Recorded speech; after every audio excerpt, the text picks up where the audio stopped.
siguro estimate ko no, kung mga murang printer lang yung gagamitin ninyo, mga 30 siguro kung gusto niyo ng mga may mags printing or mabababa lang na specs na printer, ganyan yung mga i-ready ninyo. Malalaman niyo yan pagka bumili na kayo ng mga item sa market. Alam ko mga tropa, matagal nyo nang inaabangan etong content natin at marami na rin nagtatanong talaga neto nung simula ko pa lang na ginawa yung vlogs natin dito sa YouTube channel natin. Magkakano nga ba ang pwede nating kapital or magkano yung magagastos natin dito sa printing business natin? Kung interesado ka sa video na to mga tropa, I highly recommend na panoorin mo muna yung part 1 at part 2 ng content natin na series na ganito. Merong title na Printing Business Okay Pa Ba Ngayong 2026 at Printing Business Papaano Magsimula ngayong 2026. Panoorin nyo muna yan para kahit papano kompletos recados yung mga information na makukuha ninyo. And without further ado, simulan na natin to. At sinasabi ko nga sa inyo mga tropa, hindi naman tayo pantay-pantay ng estado sa buhay. Yung iba kahit papano nakakaangat-angat, kaya syempre kayang-kaya nilang bilhin yung mga presyuhan na mga makikita nila dyan somewhere out there. And syempre naman, kung medyo saktuhan lang talaga yung pera mo, talagang manood ka sa akin at malalaman mo kung saan makakabili ng mura at kung ano talaga yung mga tunay na presyo. At lagi ko sinasabi, research is the key mga tropa. So bago ko simulan to, isi-share ko muna mga tropa no, kung magkano yung naging kapital ko sa pagsisimula ng printing ko before. Sa mga hindi nakakaalam mga tropa, field auditor ako sa isang private company before and gusto ko lang talagang mag-additional ng printing as in yung print lang ng documents kasi nagkaroon ako ng work from home before. And syempre nasa bahay lang ako para additional income din, bumili lang ako ng printer na nagkakahalaga ng 7,000, Epson 3110 yung pinaka-printer ko noon, and bumili lang din ako ng laminating machine at syempre 1,500 yung pinaka-presyo noon. Yung another 1,500 ayun naman yung pinambili ko ng consumables, bond paper, sticker paper, photo paper, etc. Umabot lang ako ng 10,000 pesos. As in, halos 10,000 pesos lang yung nagastos ko sa pagsisimula ko ng printing. And syempre, bawat printer mga tropa, may mga capabilities siya na akma sa mga serbisyo na ibibigay mo sa mga customer mo. So sa halagang 7,000, na-accommodate ko na yung mga customer ko dito. Nakapag-print na ako ng as in photo paper, mga sticker dun sa printer ko na tig sa 7,000. So as times goes by mga tropa, dumadami yung mga customer ko at nakukulangan sila sa serbisyo na ibinibigay ko sa kanila. So naghahanap na sila ng magagandang sticker, yung talagang machine cut. And syempre ako, as nagtatrabaho rin ako before sa isang private company na as in field auditor ako, nagba-vlogs na rin talaga ako. Ang dami kong mga contents din mga tropa. Bukod dito sa printing channel natin, mayroon pa akong mga iba pang YouTube channel, hindi lang etong printing. And syempre, nakapag-isip-isip ako, nagpiprint na rin talaga ako ng mga documents. Bakit hindi pa ako mag-print ng mga stickers? So, nag-isip ako kung papaano yung didiskartehan ko. So nag-research muna ako kagaya ng isinare ko sa inyo dun sa previous na content kung saan isinare ko rin kung paano magsimula. So ang nagastos ko for sticker printing, more or less 50,000 mga tropa. Kasi bumili ako ng another set ng printer kasi bawat printer nga may mga kanya-kanyang capabilities yan. Eto akma dito sa isang produkto na to, etong printer na to para dito to, etong printer na to para dito to. Walang printer na kayang i-accommodate lahat ng needs mo. Dapat kahit papano iba-iba yung printer mo. So ayun nga sa printer, halos 20,000 ko siya nabili or 18,000 to be exact, Epson 805. So, syempre kailangan natin ng platter cutter kung saan yung machine yung magka-cut ng mga stickers natin. At take note, hindi lang stickers ang ika-cut ng binili ko na cutter platter, which is yung Cameo number 4. Yun yung version 4. Parang around 18,000 ko siya nabili. So, ayun nga, suma total, kung mag-a-additional kayo ng printing business bukod dun sa print ng document, inabot ako ng almost 50,000 para sa sticker printing lamang. Dito sa video na to, hindi ko naman sinasabi sa inyo na 50,000 din yung gagastusin ninyo para magkaroon kayo ng sticker printing. Maraming mga brand at iba't ibang brands, iba't ibang models ng printer, iba't ibang models ng cutter platter na pwede ninyong bilhin. Pero kung gagayahin nyo ako, yung mga brand na ginagamit ko, mag-ready nga kayo ng around halos 50,000 or less. Pero kung medyo budget gaming lang kayo, subaybayan nyo yung video na to at ipapakita ko naman sa inyo yung mga iba pang brand ng mga platter cutter at iba pang model ng mga printer na pwede nyo rin gamitin for printing business. And syempre yung sticker printing na yun, pigment ink yung gamit ko. Yung pigment ink na yun, pwede rin siyang mag-print ng mga document. Matututunan niyo yan sa mga iba ko pang video. So ano yung pinaka-point ko nung introduction ko na to? Document printing, 10,000 magagastos mo dyan, makakapag-laminate ka na. And syempre, given na dapat meron kang computer, 'di ba? Sa printing business, dapat computer yung gamit mo. So kung cellphone lang yung gamit mo, hindi ko siya kahit papano recommended, pero kung talagang gusto mo lang talagang mag-printing pero cellphone lang yung meron ka, tiisin mo na. So syempre sa sticker,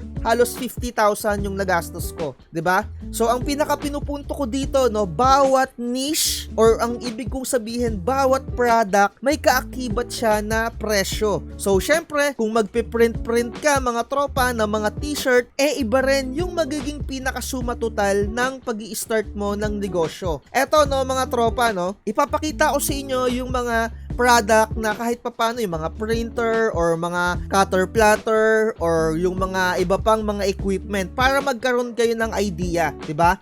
So, eto mga tropa, yung pinaka-printer na napakamura, sobrang mura neto as in. Canon G1010. For as low as 3,000 to 3,500, makakabili ka neto pag sale. So, kung nakikita ninyo dyan, 5,000 siya, ibig kong sabihin, pag sale, tatimingan nyo siya. Pero kung sa physical store kayo bibili, mabibili nyo yan with the price range na ganyan lang talaga. Kaya I highly recommend na sa online kayo bibili or sa mga as in distributor talaga, makaka-discount kayo doon. Huwag kayong bibili sa mga reseller, iba yon.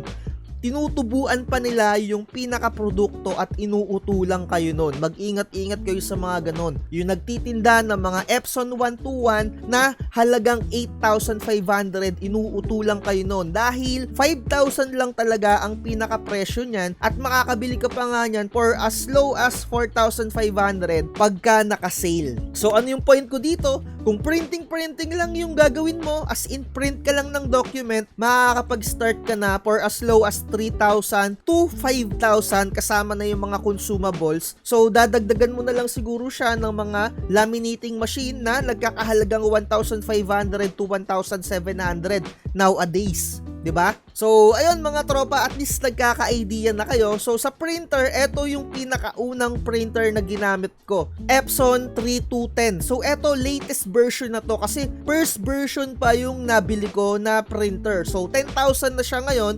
Syempre, dumadami yung mga bumibili ng mga printer na ganito, kaya tumataas siya. So, ayan, kung bibili kayo, dapat may mga vouchers kayo na makukuha. Online lang kayo bumili, mas tipid. Hindi pa kayo hassle sa pagbitbit. Pero kung malapit naman kayo sa Manila, mas maganda na bumili kayo doon sa mga may physical store. And sana maka-discount din kayo doon. So ayan, nagkakaroon na kayo ng idea sa mga printer. Eto 3-in-1 printer na siya. Meron siyang scan, Xerox, and syempre, makakapag-print siya. Yun nga lang, ang downside ng printer na to, yung pinaka-flatbed scanner niya, hanggang A4 at letter lang. Pero sa akin, okay na yan. Kaya yan yung pinaka-printer na nagagamit ko dati. And syempre, nung medyo kumikita-kita na ako, nag-upgrade ako ng pinaka-document printing ko. Binenta ko yung pinaka-printer ko na yon, binenta ko rin yung Canon. Eto na yung pinaka-ginagamit ko ngayon. Epson 5290. Eto yung printer ko dito sa gilid, na which is eto yung pang-print ko ng documents. Kasi nga, walang printer na kayang i-accommodate lahat ng needs mo. Pero kung pipilitin mo, nasa sayo na yan kung ano yung gusto mong gawin dyan. Ako, sinishare ko lang yung journey ko, mga tropa. Wag na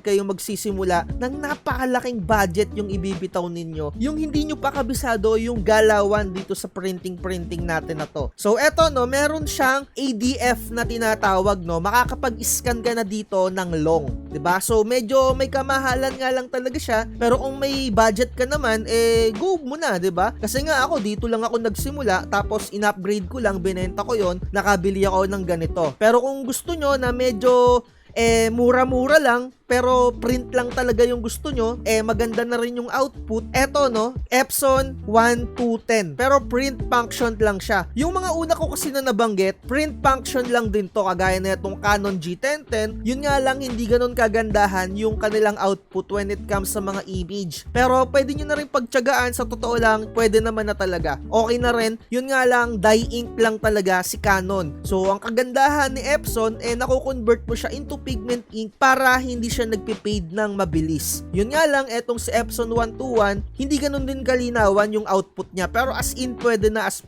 'di ba? So, matututunan niyo yan as times goes by kung nandito ka na talaga sa printing natin. Pero kung medyo meron ka talagang budget, meron kang kaya mong pakawalan na pera, kagaya nung sinabi ko nung intro, hindi tayo pantay-pantay ng mga level ng antas sa buhay. Yung iba talaga mga nakakaluwag-luwag at meron silang kayang ipaluwal sa business nila. Kung may pera ka talaga mga tropa, you can never go wrong mga tropa kung mag-e-Epson workforce printer ka na mga tropa ko. Yan na talagang bilin mo, as in, hindi ka magsisisi dyan dahil sobrang bilis niyan mag-print. Pwede siya ng pigment, pwede siya ng dye ink, 'di ba? Pero one at a time lang 'yon mga tropa, no? Kung bibili ka ng dalawa, mas maganda. Yun nga lang talaga, medyo mahal talaga yung presyo niyan. Mahal talaga, 'di ba? Ayan no, may mga model na latest ngayon, ito yung C5890. Eto mga tropa ha, tip ko sa inyo, kung bibili kayo ng workforce printer, kailangan nyo bumili ng UPS kasi medyo maselan yung mga ganitong printer. Halimbawa, nag-brown out or nagkaroon ng power interruption sa inyo,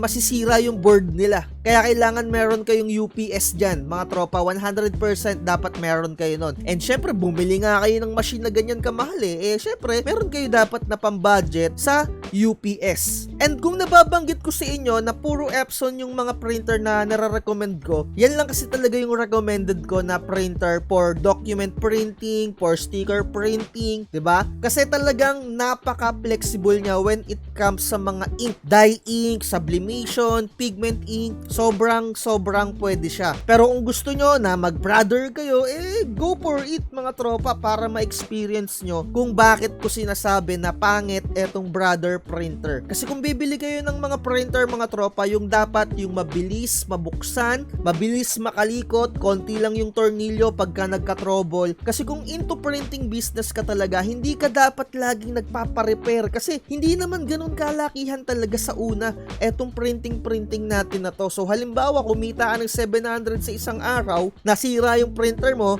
kung tutuusin, sobrang dali lang naman talagang i-repair nun, tapos sisingilin ka pa ng 1,000, diba? Di lugi ka. Mga tropa, kung napapanood nyo yung mag-asawang merong printing business na nagpiprint ng sticker, yung piso print dahil eco-solvent yung gamit nila, 'di ba? Yung mga nagpa-product label, sila lang din yung nagiging technician ng mga pinaka-printer nila. Kasi ganun talaga dapat sa printing business mga tropa. And syempre kung mga sticker label, yung mga trip ninyo, yung mga mahahaba na output, yung mga mahahabang papel, yung mga roll to roll, etong mga nabanggit na printer na inintrohan natin, hindi yan pwede doon. Dahil ang mga printer na ginagamit sa mga roll to roll na printing, ayun yung mga Epson 1300 na i-convert into eco-solvent, or yung mga printer na Epson 11050 na kino-convert mga tropa. Malalaman nyo yan, at least meron na kayong mga idea. And syempre kung ganun yung mga gusto ninyo na mga sticker printing talaga na mga pang-product label, mas mahal pa yung inyong kailangan na ibitaw. Kasi mahal yung mga printer na ganun Parang around 28,000 na nga ata yung mga converted na mga eco-solvent. 'Di ba? Yung mga Epson 1300 dati or yung mga Epson 11050. Tapos ang kailangan mo na platter cutter doon, yung mga mahaba din yung ganito. Kagaya ng ganyan, yung Kuyi. Ayan, 'di ba? So eto, ipapakita ko sa inyo yung mga platter cutter na available dito sa market. Kuyi Mini, 15,000 siya. And sinabi ko nga sa inyo, ang ginagamit ko na platter cutter, yung pang-cut ng sticker, eto Cameo. Kasi eto yung natutunan ko na talaga, mas gusto ko yung pag-cut neto. Pulidong-pulido kahit yung mga maliliit na detalye. Pero kung into product label kayo, mga mahahaba, yung mga napapanood mo na sa mga reels, 'di ba? Ang bilihin mo Kuyi na mga ganyan, yung MK630, yung mga ganyan, MC630 na mga cutter. Pero kung mga into souvenirs stickers ka, di ba? Souvenirs or kung mga anong pa-giveaway. Ayan, pwede tong mga Cricut, pwede yung Cameo. Iba-iba yung presyuhan yan mga tropa. Kaya nga sinabi ko sa inyo, kung simpleng sticker lang, more or less 50,000. Kasama na doon yung mga consumables, kung ano yung mga i-cater mo, mga stickers, rep magnet, 'di ba? And syempre kung magdadagdag ka ng mga t-shirt printing, more or less mga 70,000 yung aabutin sa pag-i-start mga tropa. Syempre, eto additional 10,000 na kaagad yung pinaka heat press, 'di ba? Kung bibili kayo ng heat press mga tropa, recommend ko na A3 size na talaga yung bilihin mo. So kung gusto mo pa na kompletos recados ka, mag-sprinting isasama mo na rin. Mag-additional ka dito ng mga 5,000 to 10,000 kasama yung mga consumables. So ang magagastos mo, kung meron kang gusto mo na sticker, meron kang t-shirt printing, meron kang mag-sprinting, more or less mga 100,000 yung aabutin mo dyan. Ganyan yung mga i-ready mo. So at least nagkakaroon kayo ng mga idea dito sa mga materyales na pwede ninyong mabili sa market, 'di ba? At huwag kayong bibili mga tropa ng ganito, yung mga low click, medyo bad feedback ako diyan eh. Kumbaga parang ang hirap gamitin yan, hindi siya ganun kapulido or matagal siyang mag-cut, pangit siya mag-cut. Pero mga tropa, kung hanggang ganyan lang talaga yung kaya ng budget ninyo, kasi sabihin na natin medyo mahal. Eto no, yung mga Cameo, mahal yung Kui, 'di ba? Go for it nyo na lang talaga. Kung gusto nyo na talagang mag-start ng sticker printing, go for it nyo na talaga yung lock click. Kasi may mga nakikita ako neto, around 6,000 pa nga may mga mabibili na kayo. Again mga tropa hindi tayo pare-parehas na mga antas sa buhay, kaya kung meron kayong produkto na mas mura at talagang gusto nyo nang bilhin, i-go nyo na rin yan. Gamitin nyo na rin yon. Pero as times goes by, kapag kumikita kayo, try to upgrade mga tropa. Napaka-importante. Ayan yung mga hindi ginagawa ng mga nasa printing na kumikita tapos nagagalaw nila yung pinakapera, hindi nila napapaikot. Dapat pinapaikot nyo, upgrade, paikot, 'di ba? Hanggang sa makuha ninyo yung magandang printer, magandang cutter, magandang materials, magandang equipment, 'di ba? So, ayun, sa halagang 100,000 siguro makakapag-start na kayo ng sticker, t-shirt printing, mugs printing. Ayan. And siguro may mga sukli-sukli pa doon pero hindi na ganun kalakihan din yung mga sukli. Pero ayun yung i-ready ninyo, 'di ba? Pero nabanggit ko na nga sa inyo, kung documents lang for as low as 3,000 to 5,000, makakapagsimula na kayo, 'di ba? Dahil dun sa printer na Canon. Marami namang nagsimula sa ganun sa Canon G1010 kasi sobrang mura niya. At inuulit ko mga tropa, kung wala kayong halagang nasa around 50,000, subukan yung bumili ng mga materials or mga ibang brand ng mga printer, yung mga low model lang at yung mga low model din ng mga cutter. And estimatedly ko, makakagastos kayo ng more or less mga 20,000 using Epson 121 for sticker printing. Pwede na rin siyang pang mugs printing. And try nyo yung mga bagong platter cutter like Loclick na brand. Ayan, medyo mura siya.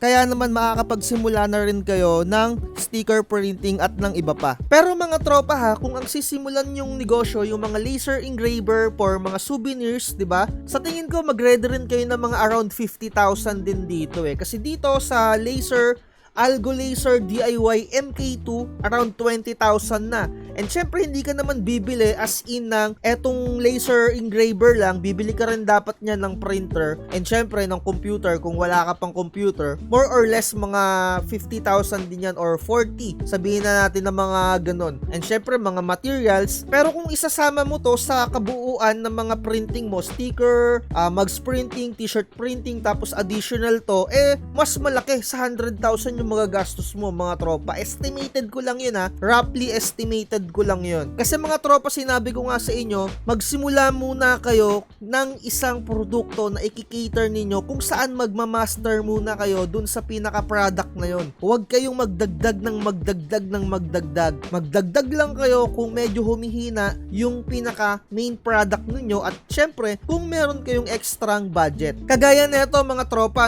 kung magpo-focus kayo sa 3D printing, yung pinaka 3D printer pa lang itself, 30,000 na siya.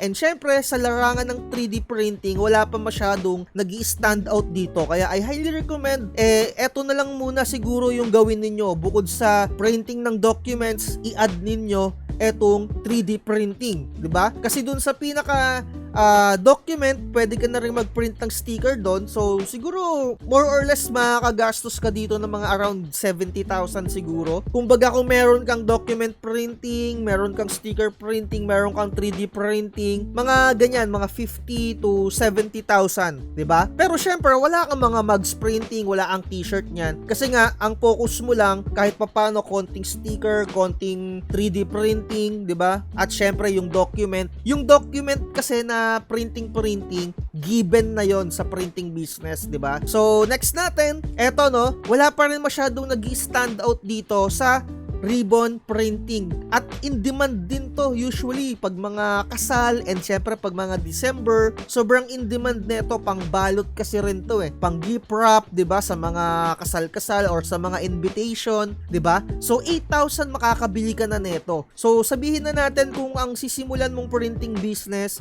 document printing tapos ribbon printing tas konting sticker printing. Halos ganun din mga estimated roughly natin mga halos 50,000 din yung ire-ready mo. Kasi mahal yung mga machine din na ganyan Kagaya nito, yung mga quality na rin talaga. DIY ribbon printer, shiny satin ribbon, ayan, 'di ba?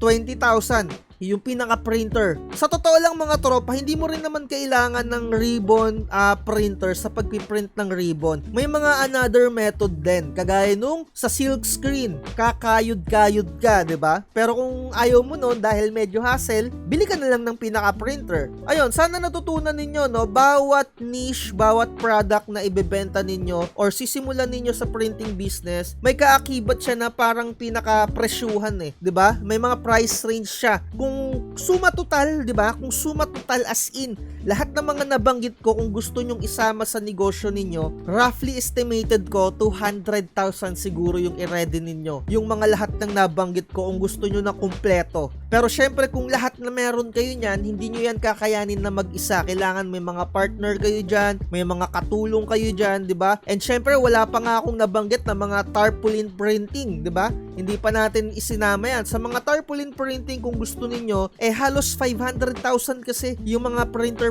na ganyan, 300 to 500,000 yung printer na ganun kalalaki, mga pang tarpaulin printer. And syempre sa larangan ng printing, kung medyo sumisikat ka na, medyo nakikilala na yung shop mo, may mga nag-o-offer or may mga ahente na nagpapautang ng printer. Malalaman nyo yan mga tropa, lalong-lalo na kung meron kayong mga pwestuhan or kung meron talaga kayong inuupahan na pwesto. Kasi ako mga tropa, eto ay side trip ko lang, etong printing natin. Kasi ako itself, pagbablog talaga yung pinakagusto ko, 'di ba? Sobrang dami kong mga vlog kaya hindi ko rin napupukusan yung printing ko. Pero ang pinaka-produkto ko talaga ay sticker. Yan, active na active pa rin ako diyan kahit papano. Pero minsan hindi rin ako tumatanggap pagka meron akong mga out of town. Ganun naman talaga mga tropa. Pero lahat ng mga nabanggit ko, hindi nyo yan kaya na mag-isa lang. Sa totoo lang, hindi nyo talaga kaya mag-isa yan. Kaya sinasabi ko sa inyo, magsimula muna kayo sa isang produkto. Maliban na lang talaga kung ipo-full force ninyo, kung meron talaga kayong budget na ilalaan. Halos 200,000 siguro lahat ng mga nabanggit ko. Pwera yung tarpaulin printing mga tropa pero ang document, mababa lang. Around 5,000 to 10,000. Sticker printing, 50,000. Or kung t-shirt printing, halos mag-ready kayo ng mga 50,000 sa mga sisimulan ninyo. Yun lang talaga mga tropa. Pero kung talagang budget gaming lang, as in titipidin ninyo or magdadagdag na lang kayo, siguro estimate ko kung mga murang printer lang yung gagamitin ninyo, mga 30 siguro kung gusto niyo ng mga may mugs printing or mabababa lang na specs na printer, ganyan yung mga i-ready ninyo. Malalaman niyo yan pagka bumili na kayo ng mga item sa market. Para naman sa mga computer specs, huwag kayong bibili ng mga computer na mababa yung speed sa 1 GHz. Alamin niyo yan yung sinasabi kong computer speed, dapat 2 GHz pataas. When it comes naman mga tropa sa computer talaga, kahit na yung lumang computer computer is pwede yan pang printing business, pang print ng documents. Pero as times goes by na kailangan mo na ng higher na specs, and when it comes naman kung mag-edit ka na ng mga stickers, magpiprint ka na ng stickers, mag-edit ka sa Adobe Photoshop, mag-edit ka sa Adobe Illustrator, magpiprint ka ng 3D printing, kailangan maganda talaga yung specs ng PC mo dyan. Mag-ready ka ng around 50,000. Ayan yung pinaka presyo na masasabi ko sa inyo na maganda ng klase sa computer. And syempre ngayon medyo tumataas nga yung presyuan, baka siguro aabutin pa nga ng 70,000 or 60,000 yung pinaka computer pa lang yon mga tropa. Kasi itong computer ko sa estimate ko parang halos lagpas na ng 100,000 to, kaka-upgrade ko ng kaka-upgrade eh. Kasi the more na dumadami yung pinaka-produkto mo, kailangan mo rin ng higher na speed ng pinaka-computer mo. Kung medyo sabay-sabay yung process mo, tapos nag-edit ka pa, 'di ba? Kailangan mataas talaga yung specs ng PC mo diyan. Pero maigi na yung mga Ryzen 5, mga ganyan, Ryzen 5 5600, or kung sa Intel, at least i5 11th gen yung pinakabibilihin mo na mga processor. Huwag kang bibili ng mga Celeron, huwag kang bibili ng mga dual core, 'di ba? Pero kung mga pang print lang talaga ng document, kahit na lumang-luma na yung pinaka-computer mo, okay na okay pa. Kasi nga, nung mga nakaraan, ipinakita ko sa inyo na lumang-luma na yung pinaka-laptop ko. 16 to 18 years na ata yung laptop ko na yun, pero gumagana pa rin sa Adobe Photoshop. Yun nga lang, minimal edit lang yung pwede kong magawa. Kasi hindi niya nakaya yung mga high specs or yung mga high editing level, mga tropa. So sana kahit papano natutunan nyo yung share ko sa inyo dito at nalaman nyo kung magkano talaga yung kapital na pwede niyo yung simulan, 'di ba? Ipinakita ko sa inyo yung to the point na murang-mura lang, 'di ba? And to the point na lahatan. So siguro dito na natin tapusin yung content natin. Kung hindi pa masyado malinaw yung mga sinishare ko sa inyo, comment lang kayo dyan sa ating comment section para masagot ko yung mga katanungan nyo. At sa mga gustong mag-avail ng mga templates natin, message lang kayo sa ating Facebook page. Sana talaga nakatulong ako etong content natin na to. Maraming salamat sa mga sumusuporta. Ayan, nakita nyo naman yung mga product or yung mga presyuhan na mga materyales, 'di ba? Sa mga consumables, hindi ko na siya masyado sinama, hindi ko na pinakita kasi makakabili ka naman nun ng mga halagang 1,000 to 2,000. Kayang-kaya mo na yung isingit dun sa mga nabanggit ko na mga price range, 'di ba? So, ayun na lang. Like, share, and subscribe. At lagi ko sinasabi, wag na wag magpapauto. Bye-bye. Huwag kang magpapauto, mag-isip ka sa pilian. Sa laro ng buhay, dama ang tampuhan. Di lahat ng nagpa-hype, siguradong totoo. Sariling landas, hanapin mo sa mundo. Tumarami ang ipala.